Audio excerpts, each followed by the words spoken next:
నమస్తే మావా, అందరూ బాగున్నారా? అందరూ బాగున్నారని కోరుకుంటున్నా. ఏం లేదు మావా, నింజా ఈవెంట్ అని ఒకటి వచ్చింది చూద్దాం. నింజా చాప్టర్ 2 ఇది. ఇటాచి వచ్చాడు ఫస్ట్ అంట. ఏంద్ర నా బ్లడ్ అలా తీసిపోతుంది. ఒరే ఏందనుకున్నారు నా బ్లడ్ డిఫీట్ అంట. నెక్స్ట్ ఛాలెంజ్ సక్సెస్ రేట్ 12 ఇది రేట్ వచ్చిందంట. మళ్ళీ ఏదో వచ్చింది ఫ్రీ, మళ్ళీ ఏదో వచ్చింది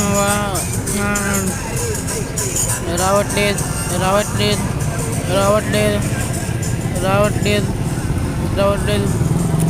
వచ్చిన తర్వాత మీకు చాప్టర్ 1 కూడా పండి. చాప్టర్ 1 ఏదో చూపించింది, చాప్టర్ 2 ఏందో ఇది చెప్పింది. అలా చూస్తుంటే ఇలా ఉంది. సబ్స్క్రైబ్ చేసుకోండి మావా.